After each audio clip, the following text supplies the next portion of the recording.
Assalamualaikum warahmatullahi wabarakatuh. Perkenalkan, saya Lena Kirianti dengan nomor stambuk F5512046.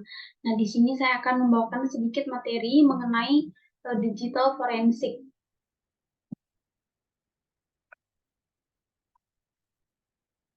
Adapun agenda yang akan saya bawakan yaitu mengenai yang pertama itu UU ITE, yang mana yang akan dijelaskan mengenai salah satu pasalnya dan juga contoh-contoh kasusnya. Yang kedua, peraturan internasional mengenai cyber law. Itu juga mengenai salah satu pasalnya dan juga contoh-contoh kasus yang pernah terjadi. Nah, sebelumnya apa itu UU ITE? UU ITE yaitu Undang-Undang Informasi dan Transaksi Elektronik.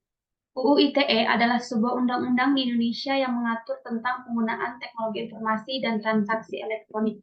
Nah, seperti yang kita ketahui, UU ITE ini berisi aturan dan sanksi yang harus diikuti dan diterapkan oleh pengguna teknologi informasi atau transaksi elektronik seperti pengguna internet, penyedia layanan aplikasi, dan lain-lain.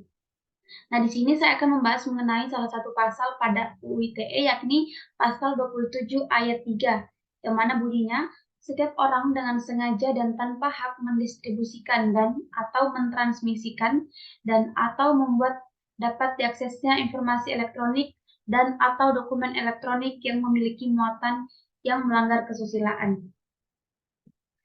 Nah, pasal ini mengatur tentang tindakan melanggar kesusilaan dalam dunia maya. Pelanggaran ini bisa dilakukan melalui berbagai jenis informasi elektronik dan juga dokumen elektronik seperti teks, gambar, suara, video, dan lain-lainnya yang didistribusikan, ditransmisikan, atau dibuat dapat diakses secara elektronik. Nah, penyebaran informasi atau dokumen yang melanggar kesusilaan ini mencangkup pornografi, pelecehan seksual, ujaran kebencian, atau hal-hal lain yang dianggap tidak senonoh dan tidak etis. Karena itu, setiap orang yang sengaja melakukan tindakan seperti itu tanpa hak dapat dikenai sanksi pidana sesuai dengan ketentuan pasal 45 UU ITE.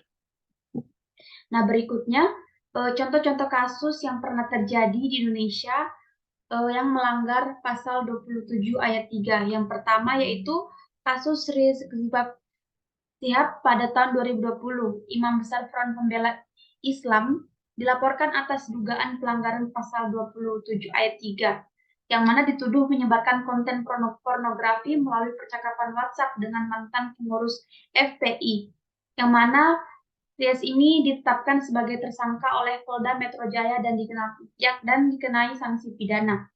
Yang kedua yaitu kasus PNS di Sumatera Barat pada tahun 2020.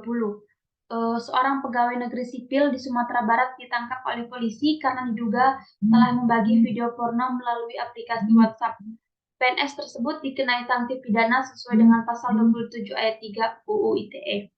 Yang ketiga, kasus Permadi Arya alias Abu Janda pada tahun 2021. Permadi Arya ditangkap oleh polisi karena diduga telah menyebarkan konten porno dan ujaran kebencian melalui media sosial. Permadi dikenai sanksi pidana sesuai dengan pasal 27 ayat 3. Yang keempat, kasus Nikita Mirzani pada tahun 2021 yang dilaporkan atas dugaan pelanggaran pasal 27 ayat 3 karena menyebarkan konten vulgar melalui akun media sosialnya, yang kemudian diperiksa oleh polisi dan kemudian dilepaskan setelah mengakui kesalahannya dan menyatakan permintaan maaf. Yang kelima yaitu kasus Lucinta Luna pada tahun 2019, yang mana dilaporkan atas dugaan pelanggaran pada pasal ini karena diduga menyebarkan konten yang mengandung muatan pornografi melalui media sosial, yang kemudian diperiksa oleh polisi dan dikenai sanksi pidana. Yang keenam, yaitu kasus Zumi Zola pada tahun 2019. Mantan Gubernur Jambi, Zumi Zola, ditangkap oleh polisi karena diduga telah menyebarkan video porno melalui media sosial. Zumi Zola dikenai sanksi pidana sesuai dengan pasal 27 ayat 3 UU ITE. Nah, yang terakhir, kasus Sarah Wijayanto pada tahun 2017 yang dilaporkan atas dugaan pelanggaran pasal ini karena diduga menyebarkan foto-foto telanjang di media sosial. Sarah Wijayanto diperiksa oleh polisi dan kemudian dikenai sanksi pidana.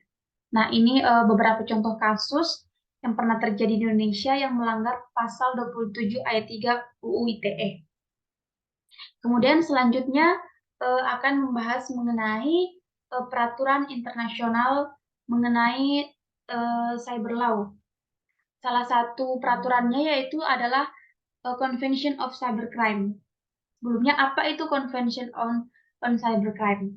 Adalah sebuah perjanjian internasional yang bertujuan untuk memerangi kejahatan cyber di seluruh dunia. Konvensi ini disepakati oleh Dewan Eropa pada tahun 2001 dan diratifikasi oleh banyak negara di seluruh dunia, termasuk Amerika Serikat. Nah, konvensi ini mengatur berbagai tindakan kejahatan cyber seperti penipuan, penggelapan identitas, serangan cyber, dan pembajakan komputer. Konvensi ini juga menentukan prosedur dan mekanisme kerja sama antar negara dalam menangani kasus kejahatan cyber. Selain itu, konvensi ini menjamin hak-hak individu dan perlindungan privasi dalam penggunaan teknologi informasi dan komunikasi. Konvensi ini merupakan upaya internasional untuk meningkatkan kerjasama antar negara dalam menangani kejahatan cyber yang semakin kompleks dan menyebar secara global.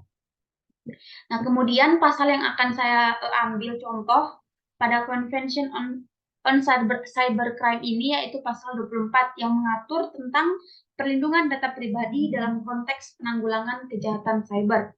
Pasal ini menegaskan bahwa pengolahan data pribadi harus dilakukan dengan memperhatikan hak asasi manusia, termasuk hak atas privasi dan perlindungan data pribadi.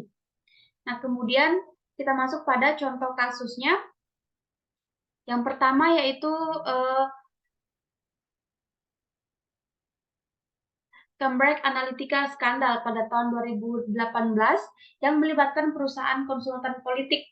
Perusahaan ini dituduh telah memanfaatkan data pribadi pengguna Facebook tanpa izin untuk mempengaruhi hasil pemilihan umum di beberapa negara, yang merupakan pelanggaran terhadap hak privasi dan perlindungan data pribadi pengguna. Yang kedua, skandal kamera CCTV di Airbnb pada tahun 2019 yang terungkap bahwa ada kamera CCTV yang tersembunyi di dalam penginapan Airbnb di beberapa negara. Hal ini menjadi perdebatan terkait hak privasi dan perlindungan data pribadi dan pribadi tamu penginapan. Yang ketiga, pelanggaran data nasabah Equifax pada tahun 2017. Perusahaan kredit Amerika Serikat Equifax mengalami pelanggaran data yang melibatkan data pribadi 147 juta nasabahnya dicuri. Hal ini merupakan pelanggaran terhadap hak privasi dan perlindungan data pribadi nasabah. Kemudian yang keempat yaitu pelanggaran data pribadi Yahoo. Pada tahun 2016, perusahaan teknologi Yahoo mengalami pelanggaran data pribadi yang mengakibatkan data pribadi 1 miliar pengguna dicuri. Hal ini merupakan pelanggaran terhadap hak privasi dan perlindungan data pribadi pengguna. Yang kelima, pelanggaran data pribadi Target. Pada tahun 2013, mengalami pelanggaran data pribadi yang mengakibatkan data pribadi 110 juta pelanggan dicuri. Hal ini merupakan pelanggaran terhadap hak privasi dan perlindungan data pribadi pelanggan. Yang keenam, penyalahgunaan data pribadi di aplikasi TikTok pada tahun 2020. Yang terungkap bahwa aplikasi media sosial TikTok mengumpulkan data pribadi pengguna secara tidak sah dan mengirimkan data tersebut ke server luar negeri. Hal ini menimbulkan kekhawatiran terkait hak privasi dan perlindungan data pribadi pengguna. Yang terakhir, serangan ransomware WannaCry pada tahun 2017 yang menyebar ke seluruh dunia dan menginfeksi lebih dari 30.000 komputer di 150 negara. Hal ini merupakan pelanggaran terhadap integritas sistem komputer dan hak akses ke sistem yang sah. Nah, jadi cukup sekian materi mengenai peraturan mengenai UU ITE dan peraturan internasional mengenai cybercrime yang dapat saya bawakan. Apabila terdapat kesalahan, mohon dimaafkan. Saya ucapkan terima kasih. Assalamualaikum warahmatullahi wabarakatuh.